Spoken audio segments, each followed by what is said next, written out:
Pirms Padomju Savienības armija ienāca Afganistānā, afgāņiem jau bija zudusi uzticība savai valdībai. Par varu sacentās karalis, karavīri, komunisti, islamisti un dažādas politiskās grupas. Un 1978. gada 27. aprīlī rīkojās karavīri un militārie virsnieki, kuri bija sabiedrotie ar komunistisko PDPA. Viņi jau ieveda tankus Kabulā un ielenca prezidenta pili. Tajā pašā laikā uzbruka Afganistānas gaisa spēku iznīcinātāji. Prezidents Mohammads Daudz Hans atteicās padoties, tāpēc izcēlās smaga apšaude. Pirms dienas beigām Daudz tika nogalināts un viņa valdība krita. Taču patiesībā šie nemieri nesākās pēkšņi. Patiesībā tie veidojās daudzus gadus. Un šajā video mēs uzzināsim, kā Padomju Savienība ieņēma Afganistānu. 1979. gadā, tāpēc sāksim. 1967. gadā Afganistāna bija nabadzīga, bet salīdzinoši mierīga valsts karaļa Zakira Šaha vadībā. Afganistānu jau ilgu laiku ir ieskāvušas spēcīgākas valstis. Tā atrodas starp Dienvidāziju, Centrālāziju un Tuvajiem austrumiem. Tāpēc tās atrašanās vieta ir svarīga tirdzniecībai, karaspēka pārvietošanai un visas reģiona drošībai. Taču šo valsti ir arī grūti kontrolēt. Ir daudz kalnu. Ciemati atrodas tālu cits no cita. Citas ir ciltis, etniskās grupas, valodas un vietējie vadītāji. Reliģija un tradīcijas ir arī ļoti spēcīgas, īpaši laukos. Kabulā un citās pilsētās pamazām palielinās skolu, valdības iestāžu, slimnīcu un modernu ēku skaits. Taču provincēs un attālajos ciematos cilvēku dzīvesveids joprojām ir tradicionāls. Tāpēc, kamēr pilsētas kļūst modernākas, laukos gandrīz nekas nemainās.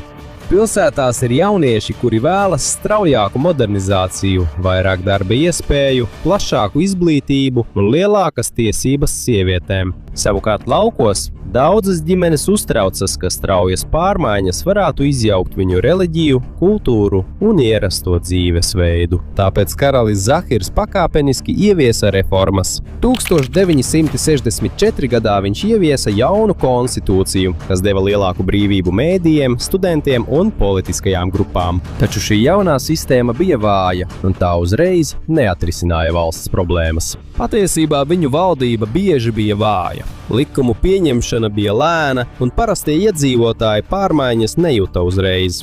Laikam ejot, Kabulas universitātes kļuva par intensīvu diskusiju centru. Daži atbalstīja monarhiju, citi vēlējās padarīt valsti demokrātiskāku, bija islāmisti, kuri uzskatīja, ka reliģijai jābūt valdības centrā, un bija komunisti, kuri apbrīnoja Padomju Savienību. Šeit kļuva spēcīgāka Afganistānas Tautas demokrātiskā partija. PDPA bija neliela komunistu partija, kas tika izveidota 1965. gadā. Starp tās galvenajiem līderiem bija Nurs Muhameds Taraki, Babraks Karmals un Hafizullah Amins, kuri uzskatīja, ka Afganistāna ir jāmaina ātri. Viņi vēlējās samazināt bagāto zemes īpašnieku varu, paplašināt izglītību, mainīt veco sistēmu laukos un izveidot valdību, kas līdzinātos socialistiskajām valstīm. Taču viņiem bija tikai neliels atbalsts no parastajiem afgāņiem. Viņi bija spēcīgāki starp dažiem studentiem, skolotājiem, valdības darbiniekiem un karavīriem, kuri bija mācījušies vai apmācīti Padomju Savienībā. Neskatoties uz to, PDPA iekšienē uzreiz izcēlās konflikti. Tā sašķēlās divās galvenajās grupās. Hal grupu, kuru vadīja Nurs Taraki un Amins, bija agresīvāka un vēlējās ātrāk sagrābt varu. Parčam grupu, kuru vadīja Karmals, bija piesardzīgāka un vairāk gatava sākumā sadarboties ar citām politiskajām grupām. Abi bija komunisti, taču viņu pieejas atšķīrās. Un šī cīņa kļūs nozīmīga turpmākajos gados. Vienlaikus ar komunistu nostiprināšanos spēku pieņēma arī islāmisti, kuri vēlējās padarīt islāmu par valdības centru.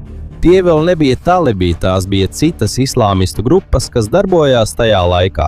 Daudzi no pirmajiem islāmistiem bija izglītoti studenti un skolotāji, kuri diskutēja par to, kā apvienot mūsdienu izglītību, zinātni, valdību un islāma vērtības. Viena no svarīgākajām grupām bija Džamijat-e-Islāmi. Viņuprāt, komunisms bija bīstams, jo tas ne tikai vēlējās mainīt ekonomiku. Viņi to uzskatīja arī par draudu Afganistānas reliģijai un tradīcijām. Tāpēc, tuvojoties 70. gadiem, izglītotā sabiedrības daļa kļuva arvien vairāk sašķelta. Viena puse skatījās uz padomju stila sociālismu, otra puse vēlējās izveidot valdību, kas vairāk balstīta uz islāmu. Tikmēr karaliskā valdība centās pilnībā nenostāties ne Amerikas Savienoto valstu, ne Padomju Savienības pusē. Tas bija svarīgi, jo tajā laikā bija augstā kara kulminācija. Tajā laikā Amerikas Savienotās valstis un Padomju Savienība bija pretinieki. Abi viņi meklēja valstis, kurām varētu palīdzēt un kuras varētu ietekmēt. Afganistāna oficiāli nepievienojās nevienai no pusēm. Tā saņēma projektus un palīdzību no Amerikas Savienotajām valstīm un citām rietumu valstīm. Taču Padomju Savienībai bija lielāka loma militārā aprīkojuma, apmācību, ceļu, lidostu un citas infrastruktūras nodrošināšanā. Afganistāna atrodas netālu no Padomju Savienības dienvidu robežas. Tāpēc Maskavai tā nebija vienkārši parasta nabadzīga valsts. Tā bija daļa no viņu drošības. Padomju Savienības vadītāji nevēlējās, lai tur izveidotos valdība, kas būtu sabiedrotā Amerikas Savienotajām valstīm vai kļūtu par rietumu izlūkdienestu bāzi. Vašingtonai Afganistāna bija svarīga, taču ne tik svarīga kā Irāna, Pakistāna vai citas galvenās Amerikas sabiedrotās valstis reģionā. Tādēļ Afganistānas militāro spēku saikne ar Padomju Savienību kļuva ciešāka. Daudzi Afganistānas virsnieki izmantoja padomju ieročus un saņēma padomju apmācību.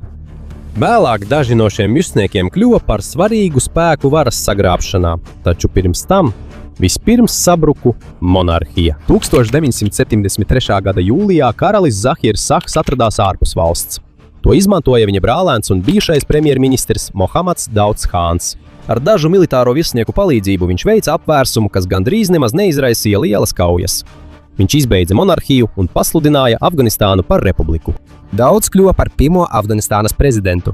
Sākumā viņu atbalstīja daži kreisie un Parham locekļi, jo viņi domāja, ka viņš veicinās straujas pārmaiņas valstī. Viņi domāja, ka viņš nesīs ātrāku modernizāciju un lielākas politiskas pārmaiņas. Bet, kad viņš jau bija ieguvis kontroli pār valdību, viņš pamazām atbrīvojās no saviem bijušajiem sabiedrotajiem. Daudz negribēja, lai kāda cita politiskā grupa varētu kļūt spēcīga pret viņu. Viņš ierobežoja opozīciju, viņš vājināja komunistu ietekmi valdībā. Viņš atlaida vai pārcēla dažas amatpersonas, kuriem viņš neusticējās. Un tā vietā, lai izveidotu patiesi demokrātisku republiku, viņa vadība kļuva vēl personiskāka. Daudz bija varas centrs. Daudam bija arī savas problēmas ar Pakistānu. Abas valstis jau ilgu laiku strīdējās par robežu un par puštunu nākotni, kuri dzīvoja abās tās pusēs. Toreiz pastāvēja ideja, ka puštuniem vajadzētu būt plašākai teritorijai. Pakistāna tam iebilda, jo tas varētu vājināt vai sadalīt pašu valsti. Tāpēc Pakistāna sāka atbalstīt dažus afgāņu islamistus, kuri bija Dauda pretinieki. 1975. gadā islamisti mēģināja sākt sacelšanos pret viņa valdību. Tas neizdevās. Daudzi tika nogalināti, arestēti vai aizbēga uz Pakistānu.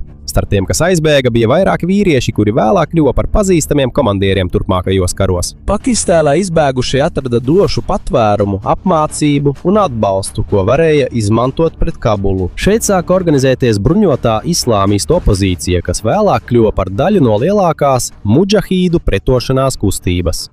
Neskatoties uz to, Daudz pamazām sāka attālināties no Padomju Savienības. Viņš nevēlējās, lai Afganistāna būtu pilnībā atkarīga no Maskavas palīdzības, ieročiem un ietekmes. Tāpēc viņš sāka tuvoties Amerikas Savienotajām valstīm, Irānai, Saudārābijai, Ēģiptei un Indijai, kā arī mēģināja uzlabot attiecības ar Pakistānu. Daudz vēlējās, lai Afganistāna varētu brīvi sadarboties ar dažādām valstīm, neļaujot Padomju Savienībai diktēt noteikumus. Kad viņš 1977. gadā apmeklēja Padomju Savienību, viņam radās spriedze ar padomju līderi Leonīdu Brežņevu. Maskava bija noraizējusies par Dauda pieaugušajām saitēm ar citām valstīm. Taču Dauda atbilde bija skaidra. Afganistāna ir neatkarīga valsts, un tai nevajadzētu pakļauties citu valdību diktātam. Kam Afganistāna var runāt vai ielaist valstī, ir tās pašas lēmums. Kopš tā laika Dauda kļuva vēl aizdomīgāks Padomju Savienības vadībai. Taču tas arī nenozīmē, ka Maskava tieši plānoja visu, kas notiks tālāk. Vispār šodienai vēsturnieki joprojām strīdās par to, cik liela bija Padomju Savienības loma 1978. gada notikumos.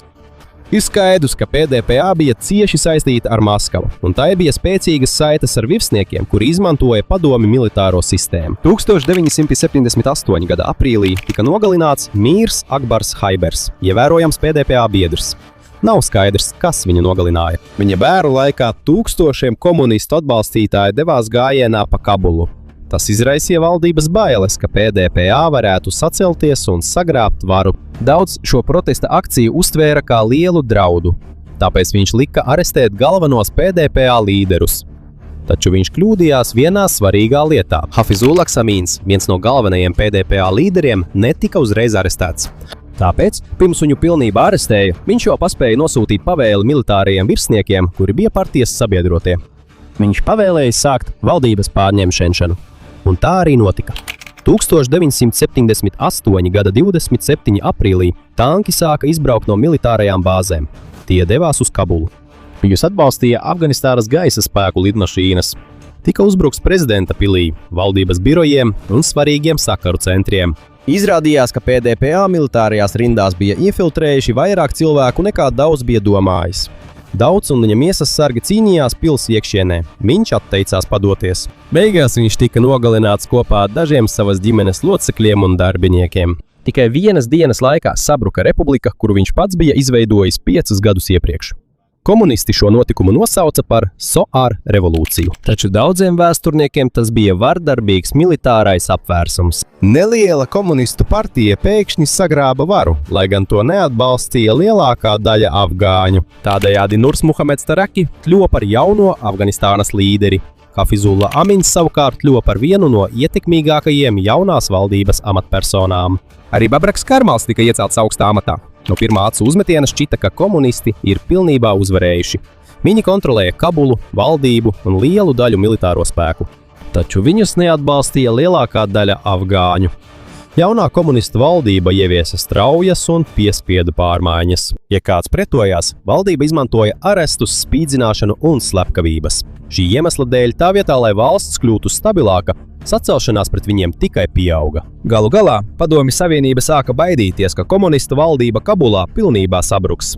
Pēc tam, kad PDPA sagrāba varu, radio tika paziņots, ka tā sauktā Saura revolūcija ir uzvarējusi. Taču daudziem afgāņiem tas nebija labu pārmaiņu sākums. Tas bija brīdinājums par vēl lielākiem nemieriem, kas tuvojas. Nurs Muhameds Taraki kļuva par jaunās valdības vadītāju. Hafizullahs Amins ātri kļuva par viņa visspēcīgāko sabiedroto. Viņi nekavējoties ieviesa lielas pārmaiņas. Viņi pārdalīja daļu bagāto zemes īpašnieku zemes. Viņi atcēla daudzus nabadzīgo zemnieku parādus. Viņi paplašināja izglītību. Viņi aizliedza piespiedu laulības un centās stiprināt sieviešu tiesības. Daži no šiem mērķiem bija labi. Problēma bija tā, ka izmaiņas tika ieviestas pēkšņi un piespiedu kārtā. Šīs pārmaiņas vispirms netika pienācīgi izskaidrotas ciematos. Viņi arī neiesaistīja sarunās cilšu vadītājus, vecākos un reliģiskos līderus, kuriem cilvēki uzticējās. Ja kāds iebilda, viņu bieži uzskatīja par revolūcijas ienaidnieku. Tūkstošiem cilvēku, kurus turēja aizdomās par valdības pretiniekiem, tika arestēti. Daudzus ieslodzīja, spīdzināja vai nogalināja bez pienācīgas tiesas prāvas. Starp mērķiem bija bijušie amatpersonas, zemes īpašnieki, skolotāji, cilšu vadītāji un musulmaņu garīdznieki. Tāpēc reformas, kurām vajadzēja palīdzēt cilvēkiem, tika uztvertas kā uzbrukums viņu reliģijai un tradīcijām. Sacelšanās izplatījās dažādos reģionos. Bruņotie, kas cīnījās pret komunistu valdību, kļuva pazīstami kā mudžahidī. Viņi vēl nebija viena organizēta armija. Viņi sastāvēja no dažādām grupām, vietējiem komandieriem, ciltīm un islāmistu kustībām. Katram bija savs līderis un uzskati. Tikmēr arī paši komunisti savā partijā savā starpā strīdējās. Taraki un Amins no valdības izslēdza Parham līderus, kuri varētu kļūt par viņu pretiniekiem.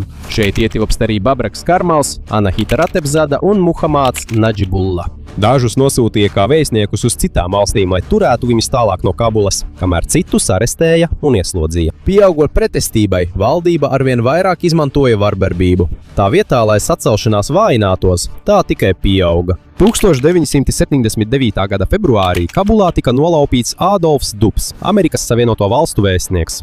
Afganistānas drošības spēki mēģināja viņu izglābt, taču tas pārvērtās apšaudē un Dubs tika nogalināts. Šī iemesla dēļ Amerikas Savienotās valstis vēl vairāk attālinājās no komunistu valdības un samazināja savu palīdzību Afganistānai. Vēl lielāka problēma radās martā. Cilvēki sacēlās Herātā, vienā no lielākajām pilsētām valstī. Daži Afganistānas armijas karavīri pievienojās sacelšanās dalībniekiem. Tika nogalināti arī daži padomnieki un viņu ģimenes. Valdība izmantoja militāros lidaparātus un smagos ieročus, lai atgūtu pilsētu.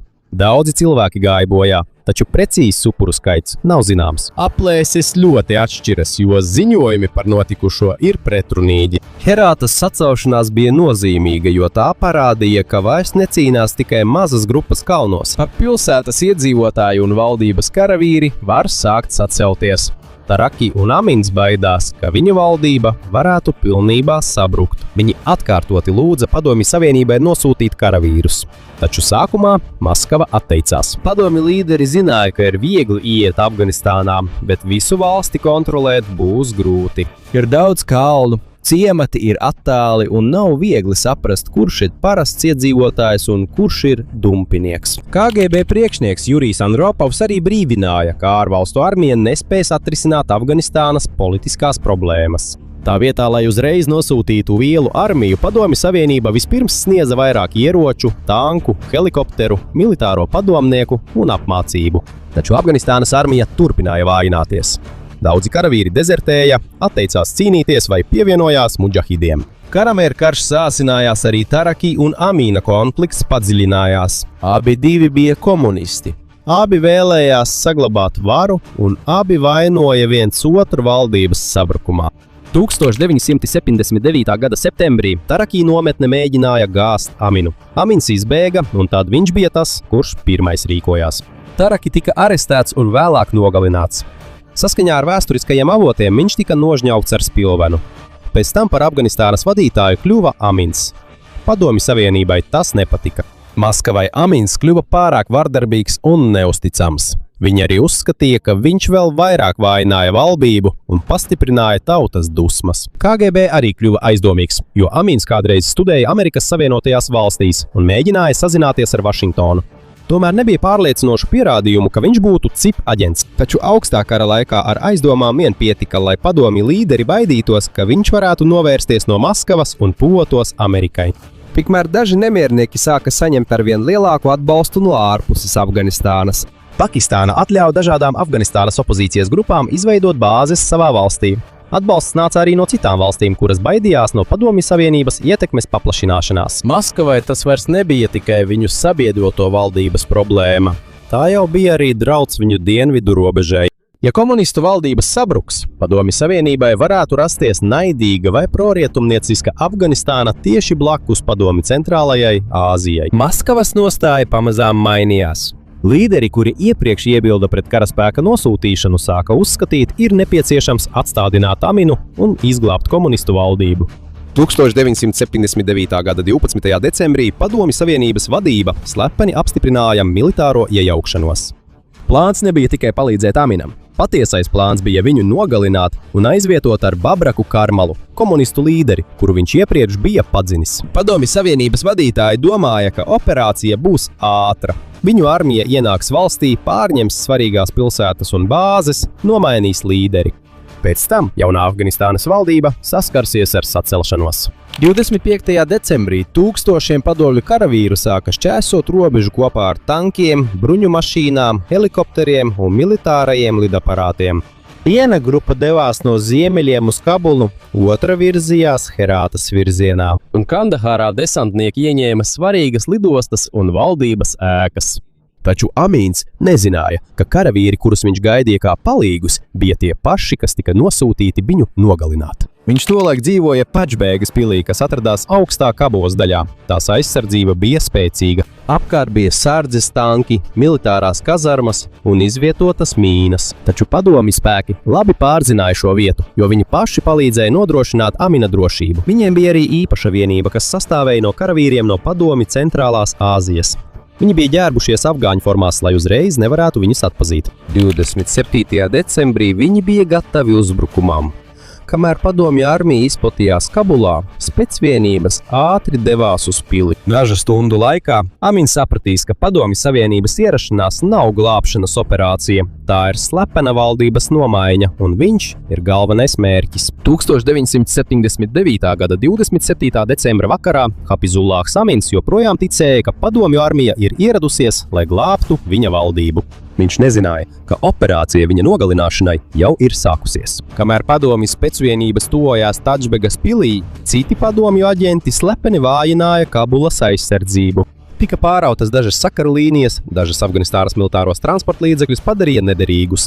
Tajā pašā laikā padomju karaspēks ātri ieņēma radio un televīzijas staciju, militāro štābu, ministrijas, cietumus un citas svarīgas valdības ēkas. Viņu mērķis bija pāraut komunikāciju un neļaut Afganistānas armijai sniegt palīdzību Aminam. Kad iestājās nakts, sākās operācija Vētra 333. Padomju spēki apšaudīja un bombardēja sardzes posteņus un tankus appili. Daži padomju bruņumašīnas tika iznīcinātas kāpjot pa stāvo ceļu. Tāpēc karavīriem nācās izkāpt un turpināt uzbrukumu kājām. Afganistānas sardzes aizsardzība bija spēcīga. Pilī notika sīvas kaujas. Padomju karavīri ieņēma istabu pēc istabas, līdz viņi nonāca ēkas augšējā daļā. Tur viņi atrada un nogalināja Aminu. Tika nogalināti arī viņa 2 bērni un daudzi viņa miesas sargi. Galvenā uzbrukuma operācija beidzās mazāk nekā stundas laikā. Operācija bija ātra, taču daudzi karavīri un Afganistānas aizstāvji tika nogalināti vai ievainoti. Vēsturiskajos ziņojumos atšķiras precīzs upuru skaits. Vienas nakts laikā pazuda līderis, kurš tikai dažas dienas iepriekš vēl lūdza palīdzību Maskavai. Nākamajā dienā Padomju Savienība iecēla Babraku Karmalu par jauno Afganistānas vadītāju. Karmals solīja izbeigt spīdzināšanas, slepkavības un pārmērīgu spēka pielietošanu. Taču daudziem afgāņiem viņš nebija patiesi neatkarīgs līderis. Viņi viņu uzskatīja par vadītāju, kuru uz Kabulu atveda sveša armija. Tikai dažu dienu laikā Padomju Savienība nomainīja valdību un pārņēma kontroli pār svarīgākajām valsts daļām. Taču tā neieguva tautas uzticību. Tā vietā arvien vairāk afgāņi pievienojās pretošanās kustībai vai bēga uz Pakistānu. Kāpēc padomju līderi turpināja iebrukumu, pat zinot, ka tas ir bīstami? Viņus vadīja ne tikai viens iemesls. Pirmkārt, viņi baidījās, ka komunistu valdība pilnībā sabruks. Otrakārt, viņi vairs neusticējās Aminam un turēja aizdomās, ka viņš varētu tuvoties Savienotajām valstīm. Treškārt, viņi nevēlējās zaudēt kontroli pār valsti, kas atrodas blakus viņa dienvidu robežai. Un visbeidzot, viņi ticēja, ka spēs atkārtot to, ko bija izdarījuši citā valstī. Ātri nosūtīt armiju, iecelt jaunu līderi un atjaunot kārtību. 12. decembrī padomju politbirojas slepeni apstiprināja tā sauktā ierobežotā militārā kontingenta nosūtīšanu. Tas nebija daļa no ilgtermiņa un skaidra plāna ieņemt Afganistānu. Tā bija ātra lēmuma pieņemšana, baidoties zaudēt sabiedroto augstā kara laikā. Taču viņu galvenais pieņēmums izrādījās kļūdains. Viņi domāja, ka viņu armija paliks tikai dažus mēnešus. Viņi domāja, ka viņi tikai apsargās lielās pilsētas, kamēr Afganistānas valdība cīnīsies pret dumpiniekiem. Viņi nesaprata, cik dziļas ir cilvēku dusmas un cik grūti ir cīnīties pret mazām grupām, kas izkliedētas kalnos un ciematos.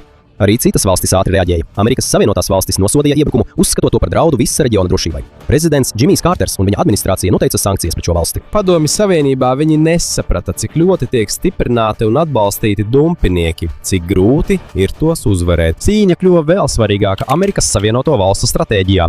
27. decembrī viņi jau bija gatavi uzbrukumam. Saūdarābija un citas valstis, kas vēlējās vājināt Padomju Savienību, izplatīja līdzekļus dažādām grupām. Savukārt Ķīna un citas valstis arī palīdzēja, lai vājinātu Padomju Savienību. Tādēļ iepriekšējais pilsoņu karš Afganistānā kļuva par vienu no lielākajām augstā kara kaujām. Tas vairs nebija tikai Afganistānas valdība pret afgāņu dumpiniekiem. Aiz viņiem stāvēja lielvalstis, kas snieda naudu, ieročus, izlūkošanas informāciju un apmācību. Apvienoto Nāciju ģenerālā asambleja jau nosodīja ārvalstu militāro iejaukšanos un aicināja izvest karavīrus no Afganistānas, taču Maskava neatkāpās. Padomju karaspēks turpināja pieaugt. Arī mudžahīdi kļuva arvien spēcīgāki. Ātra valdības maiņa, kas bija plānota, pārvērtās gandrīz 10 gadus ilgā karā. Ar katru jaunu karavīru, ko Maskava nosūtīja, arvien vairāk afgāņi sāka ticēt, ka viņi vairs necīnās tikai pret komunistu valdību. Viņi jau cīnījās pret ārvalstu okupāciju. Padomju Savienība ieņēma Kabulu, lidostas, galvenos ceļus un lielākās pilsētas. Taču viņi nekad pilnībā nekontrolēja kalnus, ciematus un laukus. Tur sākās problēmas, kuras tanki un helikopteri nespēja atrisināt. Vienu līderi varēja viegli nomainīt. Ir daudz grūtāk piespiest visu valsti pieņemt valdību, kuru tā nevēlas. Operācija Taibegpilī tika pabeigta tikai dažu minūšu laikā, taču karš, ko tas uzsāka, ilgs līdz 1989. gada februārim. Un tā ietekme uz Afganistānu turpināsies vēl daudzus gadu desmitus.